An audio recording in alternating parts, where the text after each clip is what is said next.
Earn Your Leisure is talking about breaking free from debt and building financial wisdom, y'all.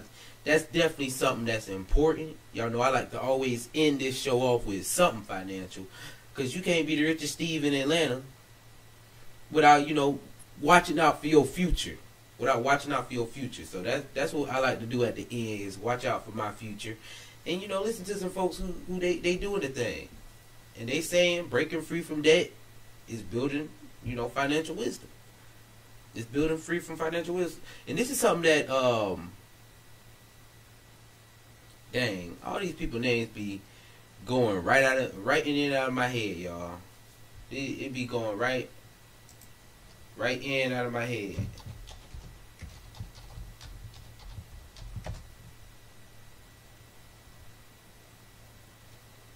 Yeah. It's okay.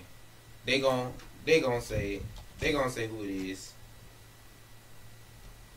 They gonna say who it is. Dave Ramsey. Yeah, Dave Ramsey. This is what Dave Ramsey be teaching, being debt free. And young people don't like Dave Ramsey right now. Young people don't like Dave Ramsey. I think his thought process, the plan he puts in, it does work. The plan he uses does work. But at the same time, don't nobody want to live on rice and beans and rice.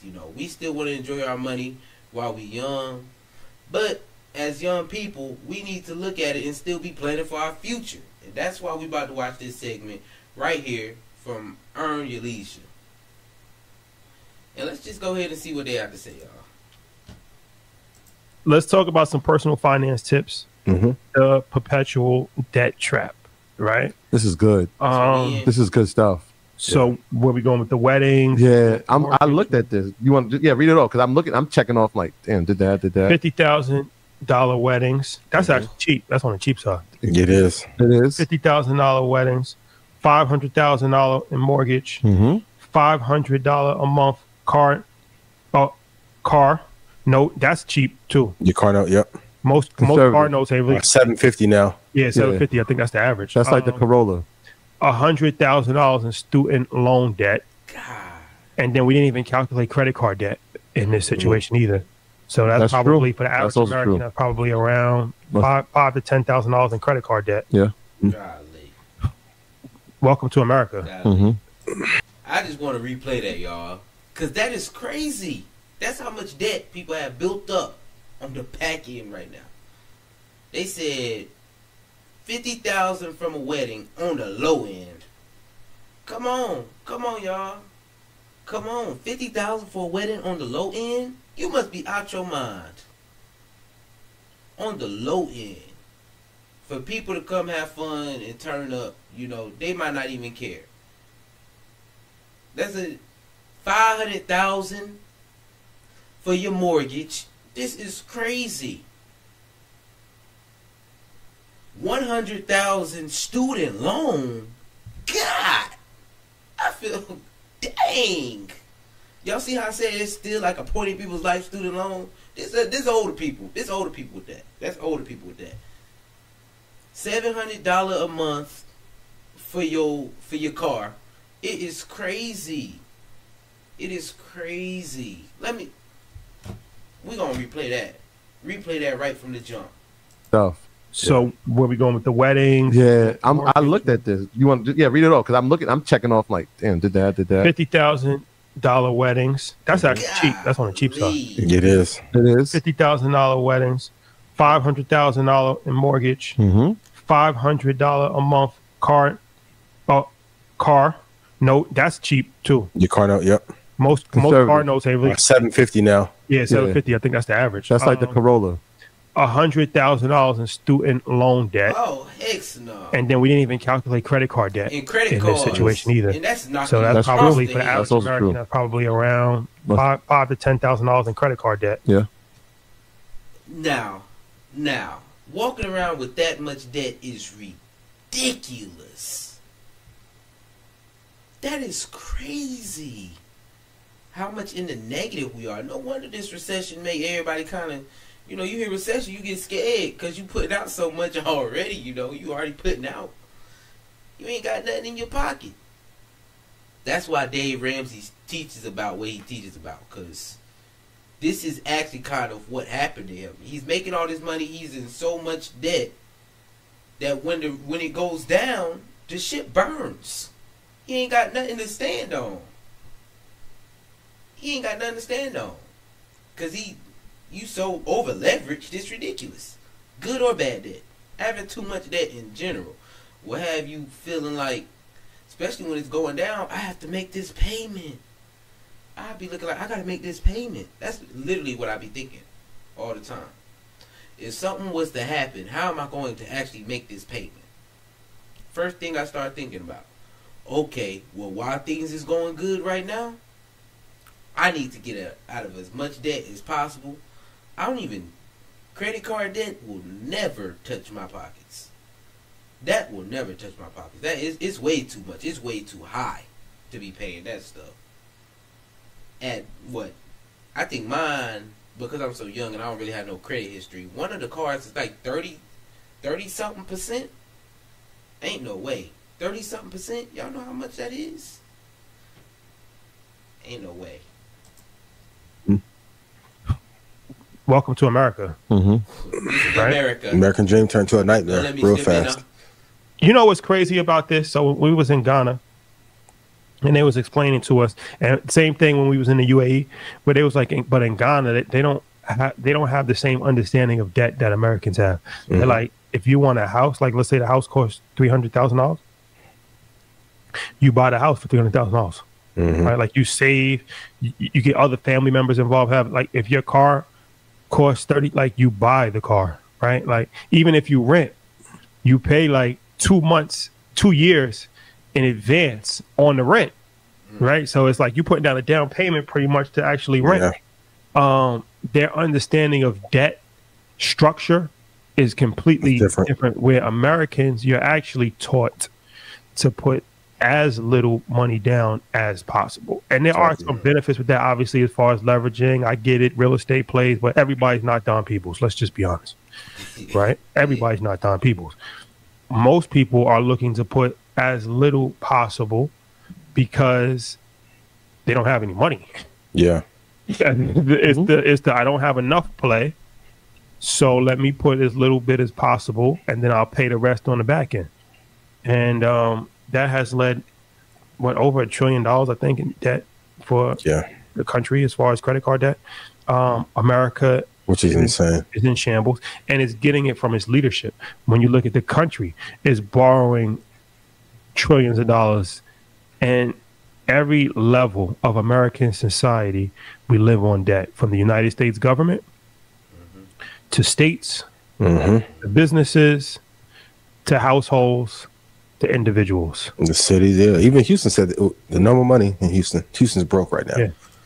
When you think about that, we are a reflection of our government right now, of our society. Our society is all debt. The country's in debt. The states are in debt. It just trickles right on down. The household in debt. The businesses in debt. Everyone in debt. I think that should, be a sign. That should be a sign to a lot of us. Try to stay out of as much debt as we possibly can. They said sometimes you gotta go the opposite way, and I think that's why Dave Ramsey is preaching what he preached, because he done went through it, a couple times. I think we are just all way too over leveraged. Way too over leveraged. Like they said, places around the world, they don't even believe in that much debt like that.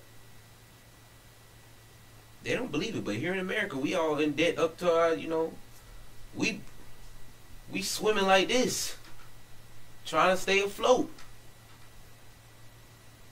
because of debt. It just is what it is. Interest rates knock you across the head, and now they got you in the cycle.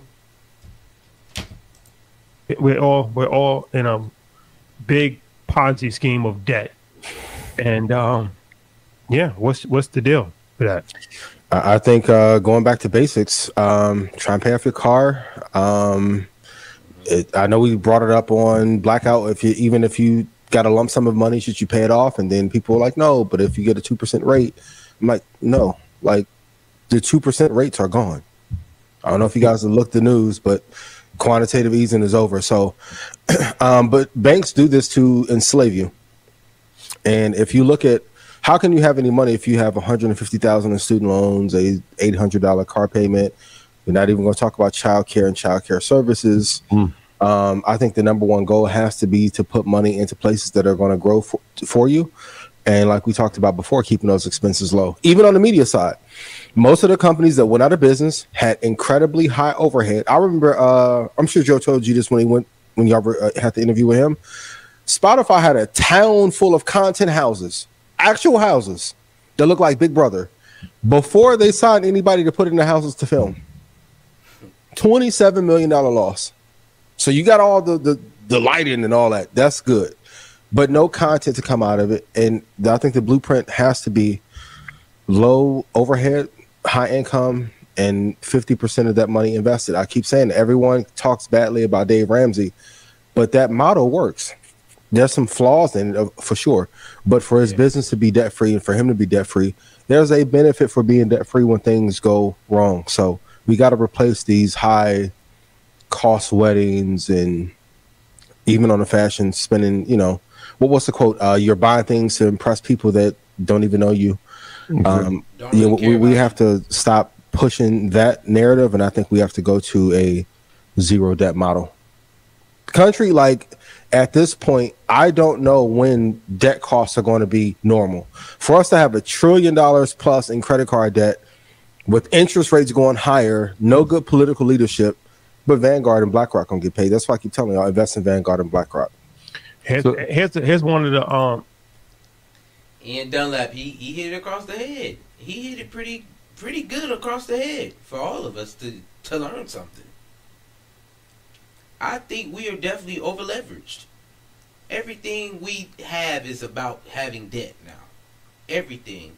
You can't get nothing without having debt at this point. I gotta get a new car, y'all. Now I have to have debt. Like it just is what it is. I have to have debt. I need a new car. My car broke down. I've been carless for like 3 months at this point. And it's gonna change, but I gotta pick up debt. Now I have to pay. Now look, it's literally like a cycle. I'm gonna finish paying off my student loan debt. Now I'm gonna have to pay off my car debt. And it's literally gonna just keep going. Then if I decide to have a house, now I got a mortgage to pay. Or hey, I definitely don't want to be paying no rent nowhere. I definitely don't want to be paying no rent nowhere. It's high already. It's high already. We are literally in a cycle of paying off debt, and like he said, debt is not getting any cheaper. But y'all know somebody who does not have to worry because they own everything straight out? Dave Ramsey. Dave Ramsey is not worried. Because that principle that he has, living debt free, it does work. And he's gone through it twice of getting hit, going bankrupt. Then he did it again. And second time, he like, hold on, something has got to give. I keep going into debt for this, for that, for that, for this, for this, for that. And every time things go bad, I lose it all.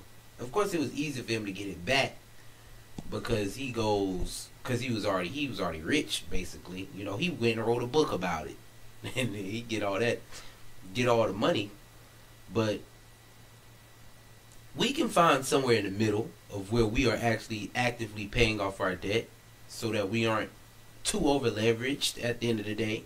I think a lot of us are just getting too over leveraged. We put everything on the credit card and don't pay it off before it hits.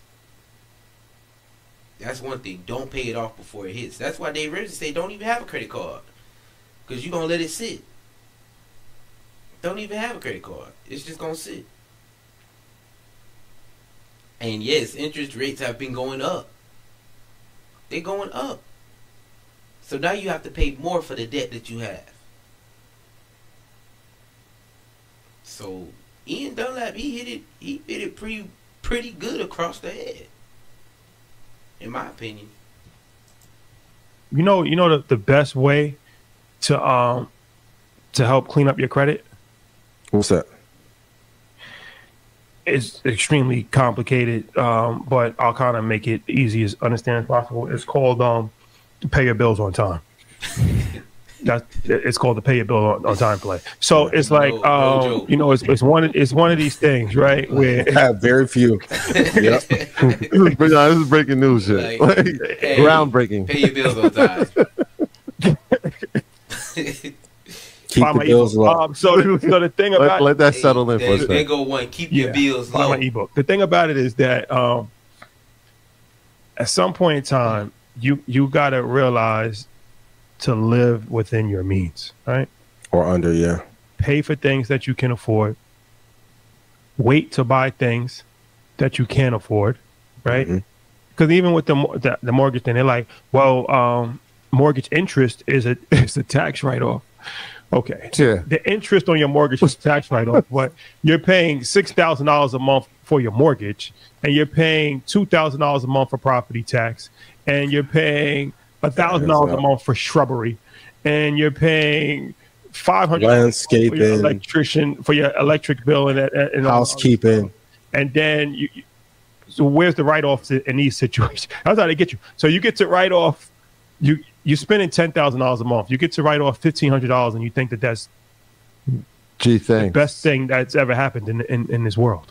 Yeah. And then they before it wasn't even capped. Now it's capped at a certain amount. Once again, nothing is done for the benefit of the consumer. They're giving you a write-off on your mortgage interest because they want you to have mortgage interest. Yeah. It's an incentive. It's an incentive. It's called the incentive play, right? So if they can keep you at a 7% interest, 8% interest from paying the bank, right? Yep. It's not like you get nothing in this world for free. So okay, yeah, you get a deduction for it, but you're paying interest. That's the part that nobody seems to understand in this situation. And you're paying everything else. So I'm not saying a mortgage is bad, but I'm just saying it's just that mentality of always trying to rationalize why debt is a good thing. And a lot of parts of the world, it's not normalized like that, right? Like that's the best financial advice that you can get.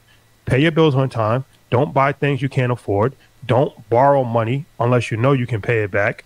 Self-fund if possible. Live below your means.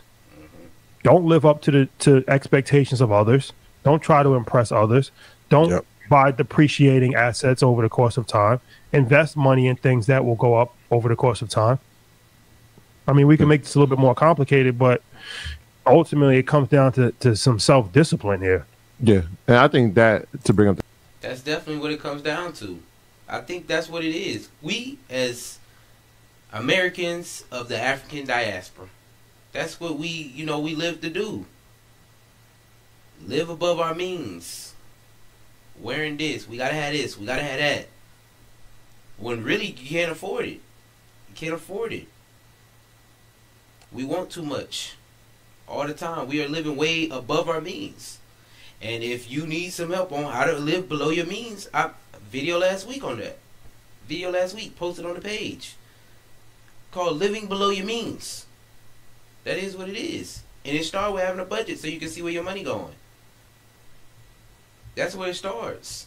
I see where my money every day. I look at my money every single day because I need to know what's going on. I need to see my vision of okay, I spent money here, I spent money there. I went a little hard this week. I went a little hard. The next weekend, I know I'm going to have to tell a couple people, no. No, I'm not doing it. It ain't happening. Steve, you want to come out to the club? It's my birthday. Happy birthday, but I will not be there. Happy birthday. I will not be there. No, I'm not doing that. Steve, you got the same shoes on for the past year. Ain't nothing wrong with these shoes. And I'm still looking fresh in them. They call my pea steppers. As I say, they my pea steppers. Have on my fit. I'm looking nice. I don't care what you say. I smile in my pictures. Oh, we look good. Yeah, we gonna look good. It is what it is. We're not doing nothing for nobody else at this point. Nothing for nobody else. We ain't got nothing to prove to nobody. Nothing to prove to nobody. So that just is what it is. We definitely living below our means. The Ghana point, the self-discipline is the most glaring thing because when you're talking about paying for things in cash, you're talking about buying cars, right? Like we saw the guys and like we don't. There's no like system or car payment plan. Like it's either you have the money or you don't have the car, right? Or in some extreme circumstances, they may give you 2 months to pay off the car, right? Like we're doing 5-year financing. Sometimes they put you in the 6-year financing. They have a 7-year plan now. You know what I'm saying? With a 7% interest rate. And so to have the financial discipline to purchase a vehicle or to purchase a home, let's talk 200,000. How many of us can save 200,000 in a lifetime?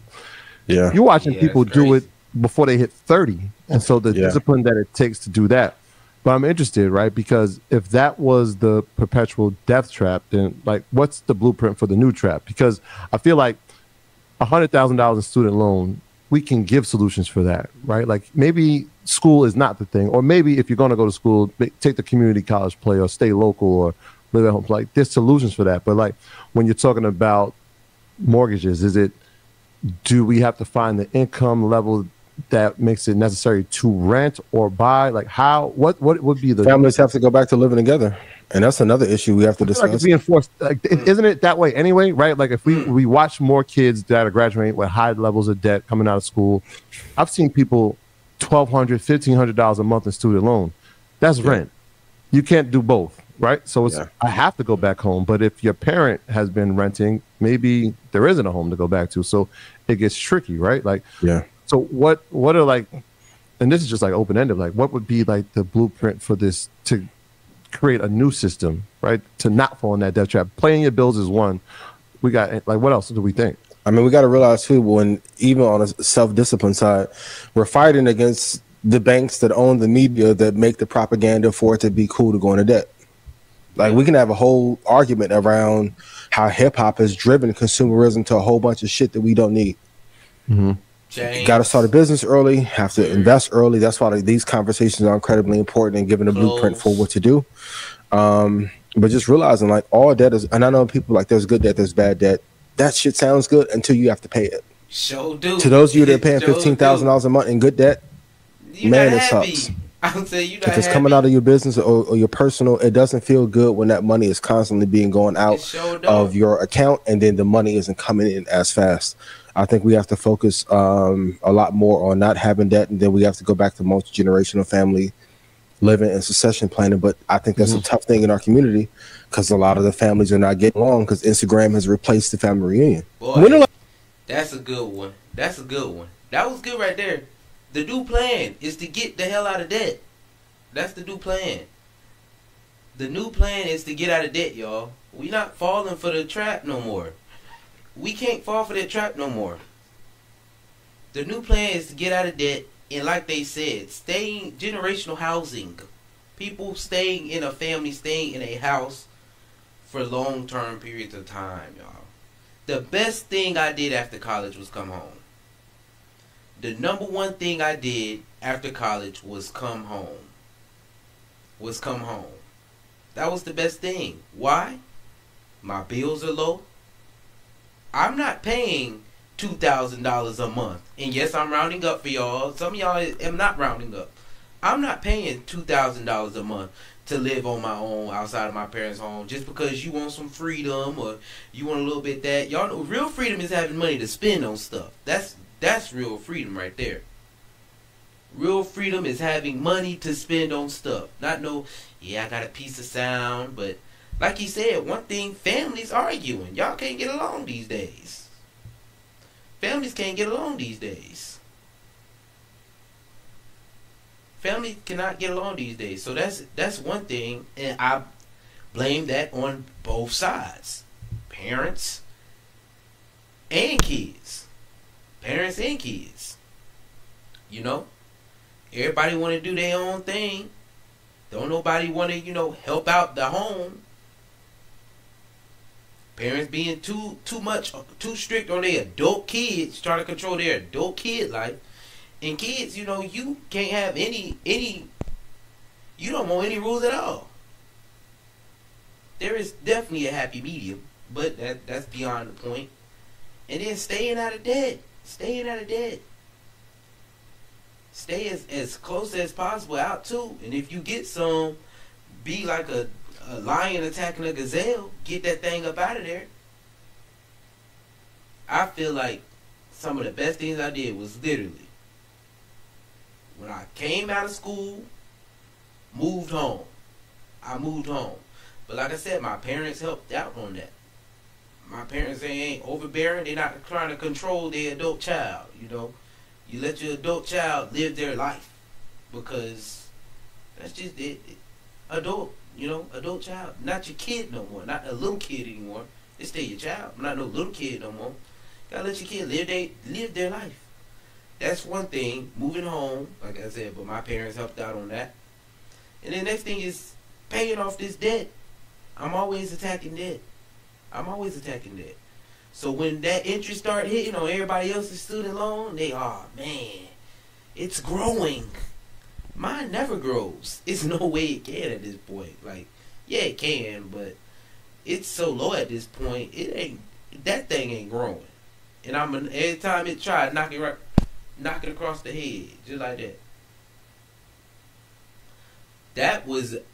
That by EYL, Earn Your Leisure, was some good advice for us, for the young American of African diaspora community. That was good right there.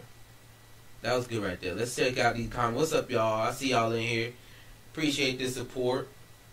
Yeah, that debt definitely piss you off every month. Hey, it's good debt, but every month when you gotta pay that joint out, you be like, man, I could be doing something else with this money. I could be on vacation. Telling folks, if I didn't have student loan debt, I could go on vacation every month and be putting a lot of that away. You feel me? If I just wanted to live my life and not care about my future, I could go on vacation every month. But I plan on living a little longer than, you know, I don't plan on dying soon. Lord, you know, forbid, you know, allow me to live a long life. So I'm going to put away for my future. That way I'm not working at the Walmart at 80. You feel me?